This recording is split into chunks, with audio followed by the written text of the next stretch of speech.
Hey guys, welcome back to the Hear Me Roar pod. I am Tobi and my co-host is none other than the Kate Save, which you might know her from Shark Tank. She's also founder of BeFit Foods and picked up Telstra's Business of the Year award too.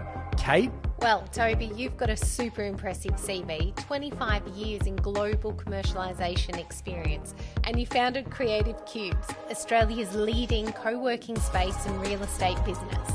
All right, let's get on with the pod. Kate, it's good to see you again. You too. Have you been ice bathing? I have, but it's been a week since we were last on the show. Yes. I have been ice bathing. Yeah. You know, one of the things that stuck with me last, I guess maybe a couple of episodes ago, behind the scenes, you said to me, Tobi, it's not what you eat, it's what you're not eating. And so I'm still weak for, hot chips and chocolate and ice cream. But I've been paying attention to a lot more of the foods that I'm not eating to try and get them in versus trying to kind of not. Yes. I was also looking at our manifest. About a year ago, we had Lyndall from Aurora on the pod. Yes. It's been a year. I can't believe it. Crazy. So I was actually for Labor Day weekend a few weeks back. I was in Portsea and I had been traveling that week. Actually, I was in Adelaide Wednesday, Thursday, Friday. I went to Portsea Friday night through to Monday. And then I went back to Adelaide Tuesday to watch game one of the Southeast Melbourne Phoenix versus the Adelaide 36ers of the semifinals. Amazing. And I wasn't able to get down to Carmen at Calm Springs because I was on the road, but I was 3 days in Portsea over that long weekend. So I booked in a Saturday session and a Monday session at Aurora. And the sauna that I go into is actually a red light sauna. Yes, me too. But at Aurora, it's traditional. So you can't stay in there as long. No. But I managed to get at 85 degrees, I managed to sit there for about 30 minutes. Ooh, that's pretty intense. Yes. And then jumped in the ice. Yes. Which was actually not as cold as Calm Springs. And so I was able to tolerate that for 5 minutes instead of 4 minutes or 3 minutes. And so she's just got an amazing place there. Yeah, it's spectacular. Yes, I miss my ice bathing. I was with Bruce at the recovery lab for the last year or so. Is that still running? Well, my husband bought me an ice bath for Christmas and I inherited my mum's infrared sauna. You know what? Gave up my membership, except the ice bath is not plugged in. All right. So, but I heard you say that the other day because we talked about jumping in the sauna and you're like, I turned it on and I didn't jump in there for 30 minutes, let it heat up. I was like, wait, does she have one at home? Oh, yeah. Now I have an ice bath too. And I was like, there's no reason to pay for a membership out, except we have not filled it because our garage is a gymnastics studio. There is that much gymnastics equipment. So we have to get rid of some of it to actually fit the ice bath in somewhere where it plugs and cools itself down and does that. I love it. I tell you, I noticed such a difference. I had last night, you might appreciate this. I went sauna ice last night and then just as I was getting to bed, Sim was on the floor rubbing this magnesium stuff into her feet. Love. Oh, what are you doing? And she's like, this is magnesium. She goes, 3 sprays. And then after a week or week and a half, you can actually then put on your stomach before you go to sleep. I was like, let me have a look at this. I got to tell you, I'm a 4 a.m.er. I didn't wake up till 7 this morning. Wow. Yeah. And I don't know if it was a combination of the ice sauna and the magnesium, but I always have a magnesium shot before I go to sleep. Yes. Just really, really powerful. Well, our next guest, he moved to the coast and he ice baths and saunas too. And like all good entrepreneurs, we need our recovery. Yeah, I agree. So we might just have a quick break from our friends at Rise and Matt will be back after this. Guys, I want to introduce you to Rise, a business cohort like no other. So what is the Rise Network? Rise Network is a curated inner circle of 10 to 12 like-minded peers designed to provide a confidential, high-trust environment where business owners and leaders can gain strategic insights, actionable solutions, and lasting relationships. Rise isn't just networking, it's a game-changing business support system. It has strategic problem solving built in, expert facilitation, actionable insights, long-term impact, and authentic relationships, and it's based exclusively around high-trust cohorts. For your membership, you gain full access to Creative Cubes. That means you can drop in when you're on the run to use the meeting rooms, breakout spaces, or even just dock in for the day. We wanted to serve the underserved, the people that do need the help, do need the support, don't necessarily have the funds to be able to do it, and don't necessarily fit into one of these other organizations. And so that's where Rise kind of came from. So there you have it, guys. Go to werise.au, and I hope to see you at one of our cohorts soon. So Matt, are we doing it right or wrong? Doing well, right. Ice and sauna. Oh, yeah. You're a bit of an ice and sauna enthusiast. Yes. So we say hot and cold in the morning. So you want to finish on cold. So your body temperature rises. And that gives you, a good waking cycle at the start of the day, and hot at the end of the day. So as long as you're ending on cold at the start of the day, that's the good balance. And how often are you doing this sort of thing? I know you're an avid surfer as well. Yeah, I try to get into the sort of the ice sauna and a bit of an ocean swim 2 days a week. Yeah. It depends with travel and what I'm doing. But, yeah. So I pack super light when I travel, but I always take a pair of board shorts when I go to Sydney just so I can get a dip in at Bondi. Yeah, beautiful. The salt water on the skin. Oh, I love it. So good. Matt, I'm really excited actually. Coincidentally, you're coming in as a special guest to our Rise cohort to talk about EOS. So with you hearing you being on the show today, I'd love to unpack the why and the how as to what you're doing with companies and individuals and professional teams and all that sort of stuff. So do you want to just give the viewers a rundown of what EOS is as an example? And, thank sort you. Of like the spin-offs from that? Yeah, I might start with the why because, I'm an entrepreneur. Yep. I've been an entrepreneur since a very young age. I started my first business when I was 15, but it was a pretty rough neighborhood. And so I thought, the best way to create a future was to get an education. And so I went and studied engineering, went to Europe, worked in a range of technology companies. But I discovered I liked working more on the business than in the business. Yeah. This feeling of what does it take to build a great business? So sort of followed that passion. I went to business school, got an MBA, got the chance to launch my own logistics tech startup. And so that grew rapidly, got to about 20 million in revenue, 80 people. But it was chaos. It was absolute chaos. There was fires everywhere. And I found that I was constantly solving problems that I knew other entrepreneurs had already solved before me. I burnt out in the process. And it was a gift and a curse. And it was a curse in terms of, I went through some of the hardest times of my life through that period, but it was a gift in that it helped me get out of a business that I probably was never going to scale and get me a really, really good exit. And I got to focus on my health, and I got to discover what I really, really love doing, which is taking everything that I've learned through my career and through as an entrepreneur and working with different businesses and helping entrepreneurs build great businesses and build great lives. So that's the why. That's the why, And practically, what does it look like on James, we Matt opened up with, growing up in a rough neighborhood. I can definitely relate to that. Yeah, and looking to do something that was more meaningful to help him get out.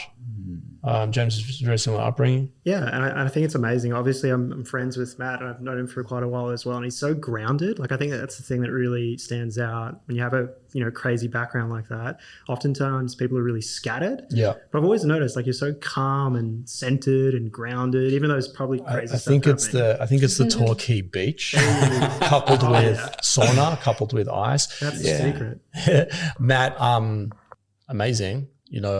Firstly, it takes a lot of courage to want to be able to make that difference. Forget about making impact and all the rest of it, like an absolute difference to oneself. Waking up and going, I deserve better than this, or I deserve to get out of here, or, so that's huge. And I don't think that could be sort of missed in this conversation here. Yeah, thanks. But talk to us about the practicality. So you were burnt out from a previous role. And then that led you to taking time out and then recalibrating and thinking about, what's meaningful going forward? Yeah. It just got a flashback, but I didn't have to work. So I had some time off. Yeah. I said, look, I'm just going to give myself a year to get my health back in place. And so I was on this yoga retreat in Japan, sitting there in deep meditation, and this like flash, this power came through me. It's like, Matt, you've been through a lot. You've had some great people helping you. Now it's your time to give back. I love that. And so then like through that journey, I went and tried lots of things. I started consulting and coaching. And I say at that time, like EOS, the entrepreneurial operating system, found me. I met this like amazing community of, ex-business owners and people like really passionate about helping business owners like build a great business, like really get out of the chaos. So they're running the business is not running them. Mm-hmm. And then when you build a great business, you can live a great life. And so, that took me down this journey. I remember this magical moment where I had been talking with one of my friends who was running a business, and I said to him, look, I've just read this book. It's called the EOS book called Traction. Yep. And I said, look, I want you to have a read and tell me what you think. And like a week later, he messaged me and said, read the book, when do we start? I'm like, oh, wow. Yeah, wow. Okay, I better learn this. And so then I reached out to some of the people in the EOS community, and they were just very giving and supportive and saying, yeah, of course we want to help you do this. I'm like, whoa, why are you helping me? Why don't you run your own business? Why are you helping me? And they're like, and this community just reached out because they knew my heart was in the right place. Yeah. They knew I wanted to help others. And so they gave me access to all these tools and resources. And I was just blown away. Like just how effective, how impactful it was of taking a business that was a chaos and a business owner that was struggling and suffering to get to the other side, to the businesses running really well, like much more profitable, growing, great, a lot of turnover in the business, had to change a lot of people. Yeah. But with a team that like they love each other, like from a heart space, right? They're there to support each other. And it just blew me away how effective it was. I'm like, oh my God, I wish I had this. Yeah. If I had this when I was building my business, my life would have been very different. It's often the way, right? Yeah, and it's that perspective as well that you bring in EOS and actually writing down the BHAGs, the big, hairy, audacious goals, and breaking everything down, because most people don't have time in their day-to-day to sit and dream and write down the what could be's. It might be in your head, but they say unless it's written down on paper that it probably doesn't happen. I find that a lot of people that I work with, not inside my organization, but I'm a magnet for other entrepreneurs wanting to, do stuff for themselves. James for a period of time was, I was coaching and advising and supporting him as well. But like, I've got about half a dozen companies that I dabble with just to help the entrepreneur. But more often than not, they're just running and just trying to go hand to mouth all the time. And it's really hard to stop, strategize, calculate, progress, because entrepreneurs just want to run. So how have you sort of made people step back a little bit and sort of strategize on their game plan, or what's the sort of programming that you bring to organizations today? It's a great question. And you're right, like entrepreneurs break through and get to their first revenue by just brute force. Like it's work hard, do everything that has to be done. And then we get some revenue, get some validation. So as the validation comes, it's like, it's working. I'll just keep going. Keep doing more of that. Yeah, right.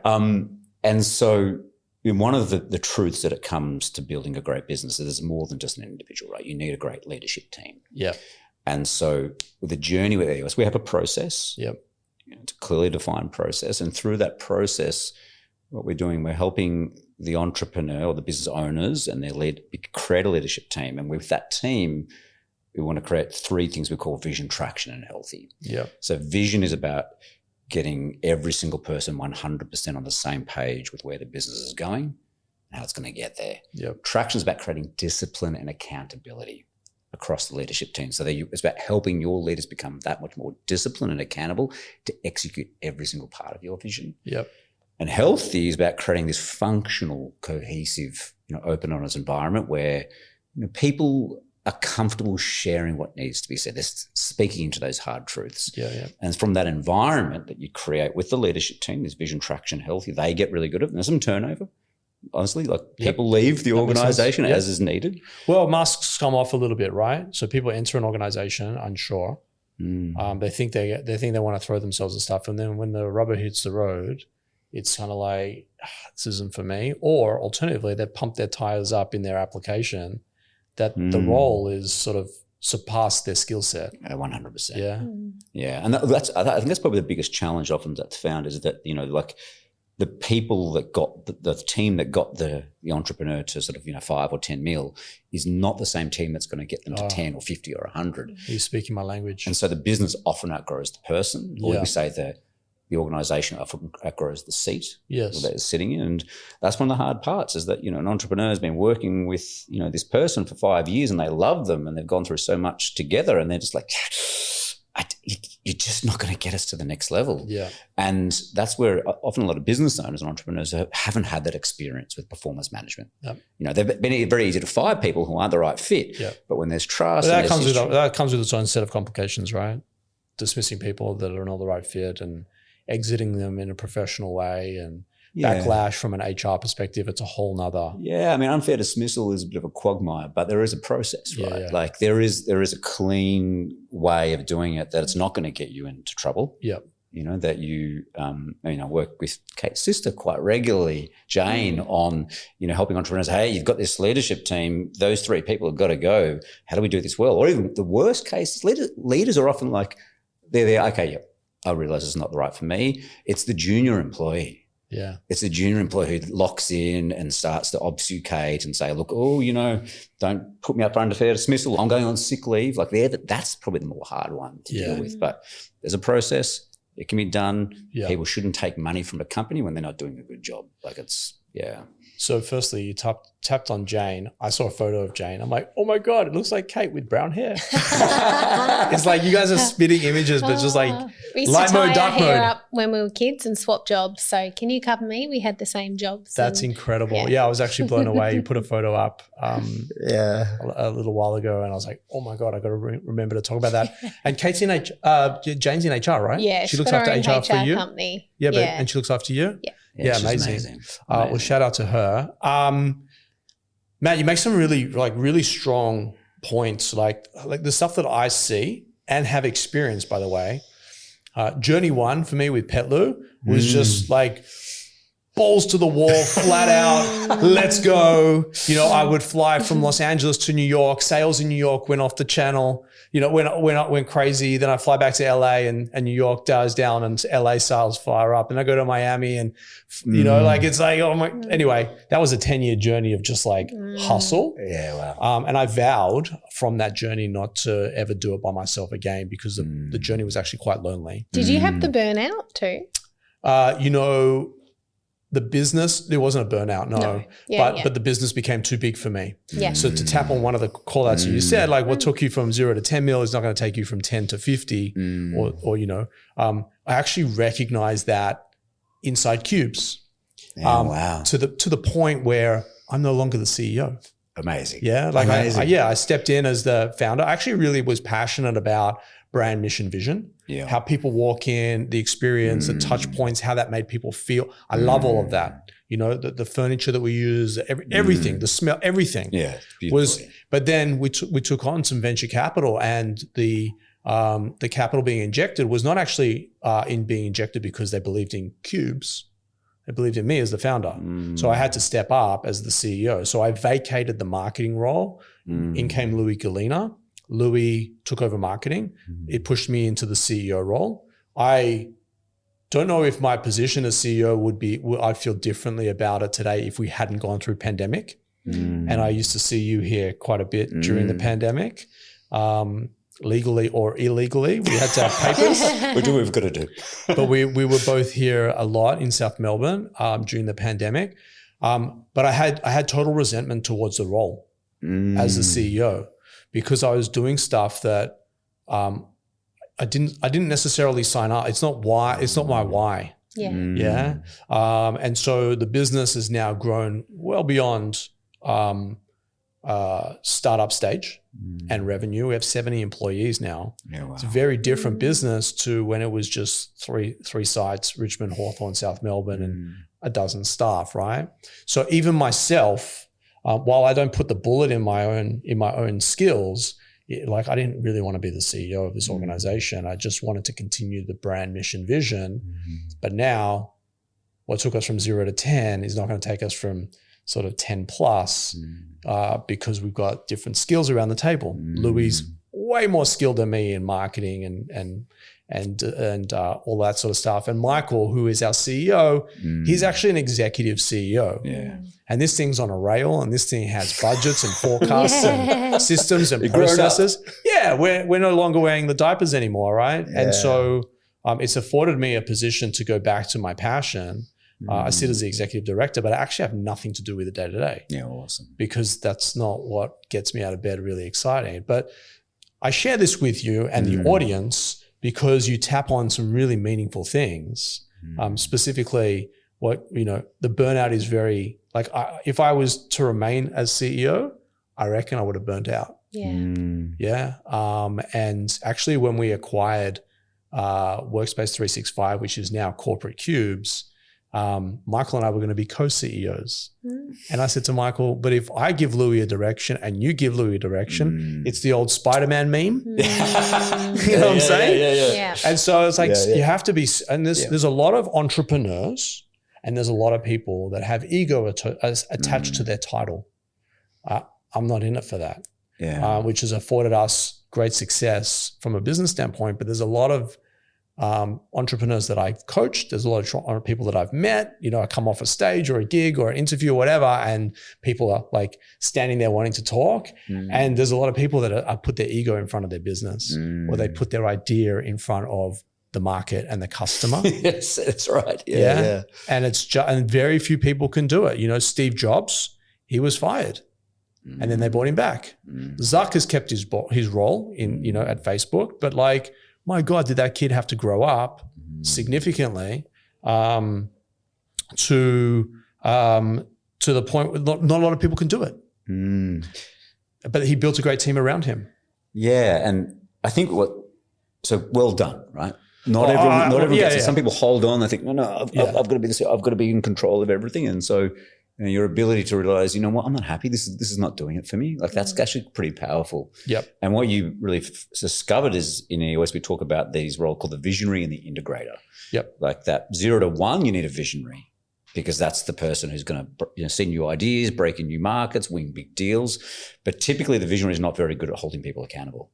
They're not very good at structured, disciplined execution. I'm a raging visionary. Oh yeah, me too. And so you need an integrator. So an integrator is that person who, typically allows the visionary to sit up in their seat and do what their magic they bring to the business. And the integrator then is the person who the leadership team report to. They hold create accountability. They see that the strategy, the ideas go to execution and execute on a plan. And really they're the glue that sort of brings the whole thing together. So you discover that and you're living that and you look happy and you're having a great life. And it's No, I mean, like I'm a curse with ambition. So that's the contradiction. I'm cursed with ambition. I want to, hit the highest peak possible. So I definitely am happy. Definitely happy. But I'm still striving, right? And still trying to drag the business. In fact, Michael tapped me this week. He's like, I need you to slow down a bit. Like I've got to keep up with the operations to the speed of the level in which I'm executing at. But like to bring it back down to the focus point here, there's a ton of people that could really value everything that you're doing. Yeah, so I'm going to stick all of your details in the show notes. Yeah, so if you're listening to this pod on any of the channels today, in the show notes, click on Matt's details. I'll actually put his LinkedIn there as well, so you can DM him and approach. But Matt, I have high value for it. To that point, I founded Rise, and we're bringing you in to help some of the people in my cohort. I think we have about 12 people in my cohort, all businesses in the sort of north of $15 million of revenue sort of size entities. And there's so many great people that are doing great things, but there are a couple of people that are looking a little bit burnt out, and strategy could go a really, really long way. So I'm really excited about that session. Have you had any experience with? I absolutely have. Yeah. So Matt led my team for probably the better part of a year. Yeah. Yeah, through EOS. Dang. It was fantastic. That's Yeah. amazing. Yeah. And you've had great success from it? Yes. Yes. Yeah. All right. Well, we're going to drop to a quick ad break thanks to our friends at Luna, and we'll be back to wrap up. Matt, thank you, and I'll see you next week in session. Yeah, thanks, guys. Good to see you both again. Thank you. weareluna.co is a great place for you and your business to start off with phenomenal accounting and legal services. So if you're a startup or a scale-up looking for legal and finance support, or alternatively looking to raise capital, weareluna.co is where you need to be starting off. Kate? So have you done EOS in your business? I'm about to. Amazing. Oh, so in the business, Yeah. a bit different? Yeah. But you're going to bring it into other people's businesses with Rise. Michael has his own yes, programs operating going. Yeah, exactly. system. I try not to meddle. I'm like adjacent to him day to day. Like we speak 75,000 times a day. And he calls me, goes, hey, I'm just running this by you. What do you think? But I really don't meddle in the day to day. And actually the business is like well beyond what I could have done for it today with Michael, under Michael's leadership. It's really quite amazing.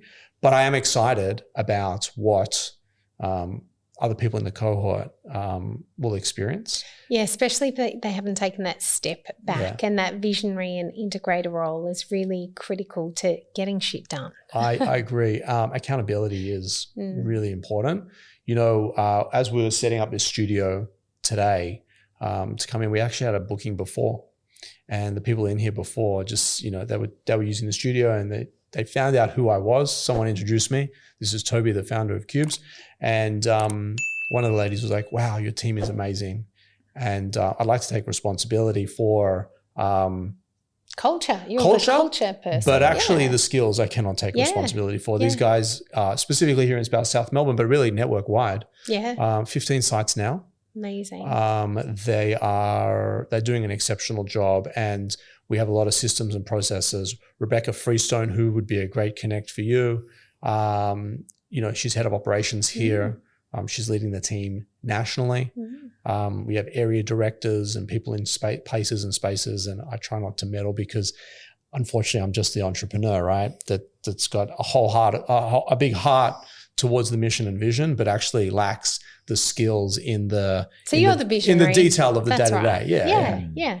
So guys, with that, you know, click on the show notes below. Matt, Kate has had the experience. I'm about to experience it, and I'm really excited. Matt and I have known each other for a number of years, and I've always stood as a cheerleader on the sideline, but I'm actually going to be immersed in it later this week with Rise. So amazing. I'm really excited. Kate, thank you. We'll see you on the next one. See you then. Thank you.